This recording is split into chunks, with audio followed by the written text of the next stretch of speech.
É por isso que o Devi sempre começa com o Devi mulher, porque o aspecto, um dos aspectos mais gerais é isso, né? O que é o homem? É homem europeu, branco, né, de classe média alta. Quer dizer, isso é um critério de poder, né, de normalização. Então, por isso que se começa com Devi mulher, né? Depois Devi animal, né? Aí depois vai para o devir molécula, né? Devir imperceptível, né? E você vai estabelecendo aí esses devires, né? Até chegar no imperceptível. O que seria um devir imperceptível? É isso aí. É exatamente. Essas relações com essas ressonâncias, né? Que a gente não sabe o que é, mas está nos afetando. Está nos afetando ali e está mudando a nossa forma de substituição que a gente não sabe.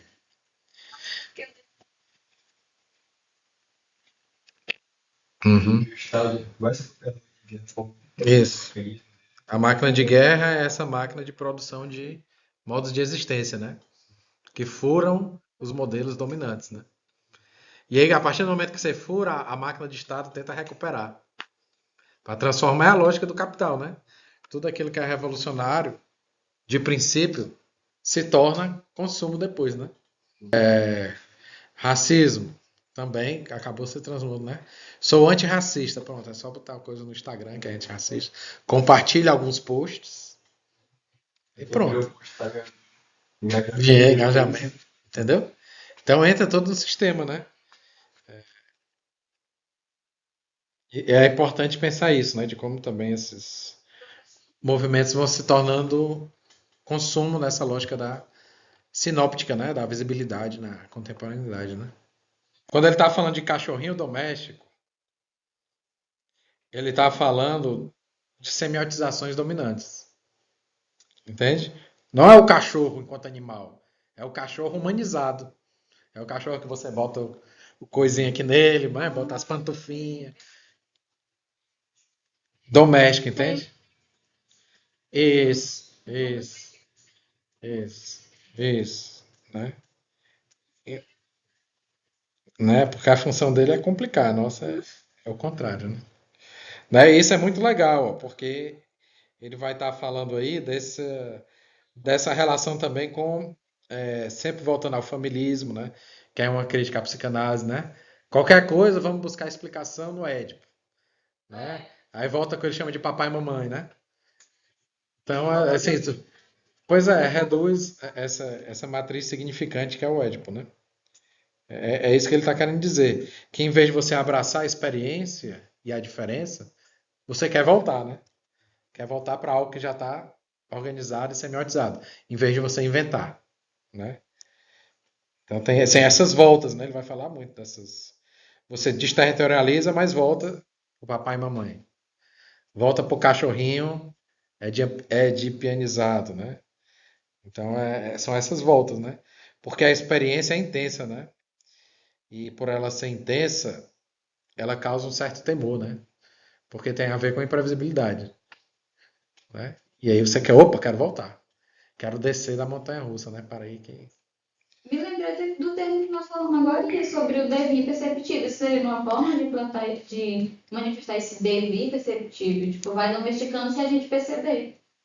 É outra coisa, aí é a dominação. O imperceptível é o contrário. É abrir, é porque aí você está em percepções dominantes, sensibilidades dominantes. Por exemplo, você vê um afrodescendente entrando numa loja, né? As sensibilidades dominantes já percebem ele como um possível suspeito, né? Até que os policiais já entram. Entende? Então, essa é uma percepção e uma sensibilidade dominante. Entende? O imperceptível, o devir imperceptível, é perceber algo que está fora desses dispositivos de percepção dominante.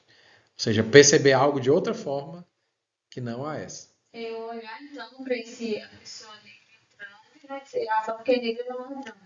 Isso aí já é na verdade, já é um discurso. Um discurso contra racista, já é um discurso. Não é imperceptível. Já faz parte também do discurso. O devir imperceptível ainda não está dito. Então não adianta você querer dizer.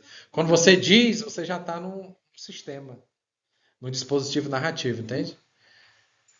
Então não tem como saber, é experimental, né?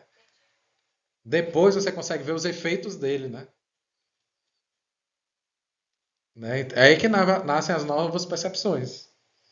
Tipo, todo mundo percebia a coisa, sentia a coisa de uma forma, só que outra pessoa teve esse devido. Opa, eu não preciso ter repulsão a isso, né?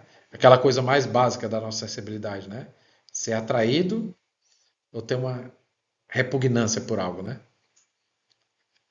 Atrair, atacar, no caso da repugnância e fugir, ou então se abraçar, né? Abrir o espírito, no caso de uma afeição, né? Então é isso, quando a gente está se conectando com as coisas, a gente tem esse dispositivo primordial, né? Atração e repulsão, né? Se você já tem uma repulsão por uma coisa, você não consegue avaliar direito, né? Você não constrói uma imagem do encontro, né? Porque quando você tem medo, você tem que se proteger, né? Você tem que se afastar. E por outro lado, quando você se abre para um determinado encontro, aí você pode estabelecer essas outras percepções, né? Você não precisa ter pressa, você não precisa ter medo, né? Que aí muda sua paisagem mental completamente, né? Aí é nesse sentido que você entra nessa perspectiva de devires imperceptíveis, né? Ser sensibilizado de outra forma pelos encontros, né? Para além das semiotizações dominantes, né? Então tem muito a ver com isso, né? Cada território é uma matilha, mas dentro dessa matilha tem seres capazes de produzir uma ressonância mais intensa com a gente, né? E aí a importância de você ter uma sensibilidade para saber com quem se acoplar, né? Que seria esse ser excepcional. É o Moby Dick nas baleias, né? Então você vê esse território, esse modo de existência.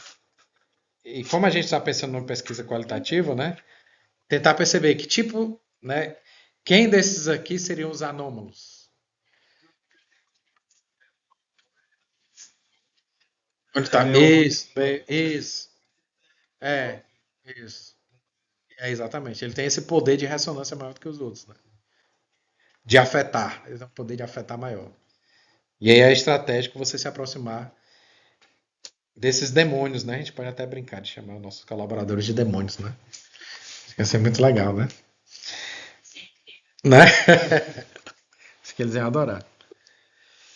Aí, ó, indo um pouquinho mais para frente, ele vai falar, vai fazer uma espécie de resumo, né? A aliança ou pacto são a forma de expressão para uma infecção ou uma epidemia, que são as formas de conteúdo. Viu como isso é legal? Né? Então, essa aliança que a gente faz, né? Esses devires vão produzir expressões desse encontro. E ao mesmo tempo, uma infecção, que ele vai chamar aqui de forma de conteúdo. E que a gente pode entender como transformações corporais das máquinas, né?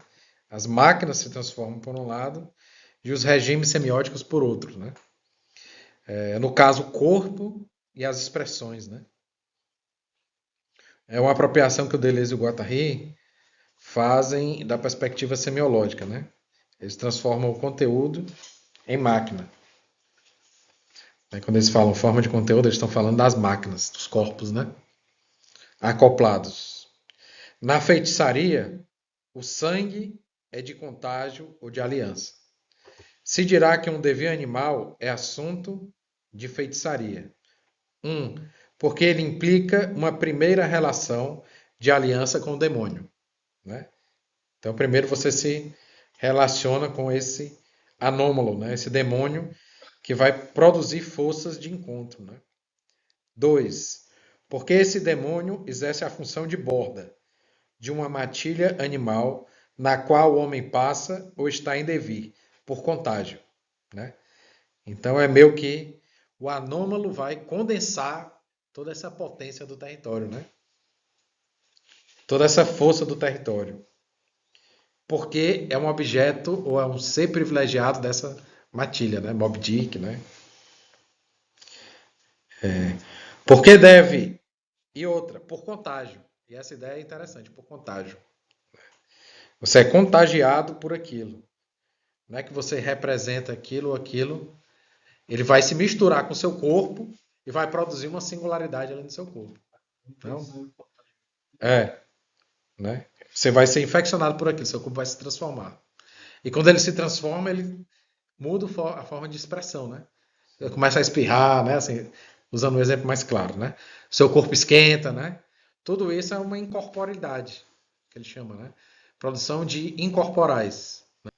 A ideia de que a gente vai se produzindo nos encontros, né? Então essa ideia de contágio é muito importante. A gente é contagiado, né? Pelas ideias, é contagiado pelos corpos, né? É contagiado por esse tipo de relação e produzindo aí formas singulares de existência, né? E é isso que interessa uma perspectiva pós-estruturalista, né? Investigar os indícios desses contágios, né? A partir da análise dos signos, né? No nosso caso, né? Porque este devir implica ele próprio uma segunda aliança com o grupo humano, né? Ou seja, a relação do outro com a relação com o próprio grupo. Ou seja, para você entender como você se diferencia, você tem que entender as linhas molares, para usar a nossa linguagem, né? A gente fez isso um pouco com os pintores, né? E depois falou de pensar isso nos rituais. A gente falou só das linhas molares. Beleza, essa é a base. Essa é a referência, mas o que me interessa é como eu me diferencio dessa referência. Né? No caso dos pintores, não interessa identificar ali o expressionismo. Ah, por que, que o Edgar Munch é expressionista? Não. Interessa como ele, dentro do expressionismo, se diferencia do expressionismo. Então é isso. É porque essa nova borda entre os dois grupos guia o contágio do animal e do homem no seio da matilha. Né? Há toda uma política dos deveres animais como uma política de feitiçaria. Essa política se elabora em agenciamentos que não são nem os da família, nem os da religião, nem os do Estado. Né? Essa singularidade que interessa. É o que foge disso. Né? É por isso que o Deleuze e o Guattari eles criticam essa história da arte, né? Porque o que é que a história da arte faz? Ele vai pegando o que os artistas têm em comum para dizer, ó, isso é o expressionismo, isso é o pós-expressionismo, isso é o impressionismo, ou seja, as características em comum.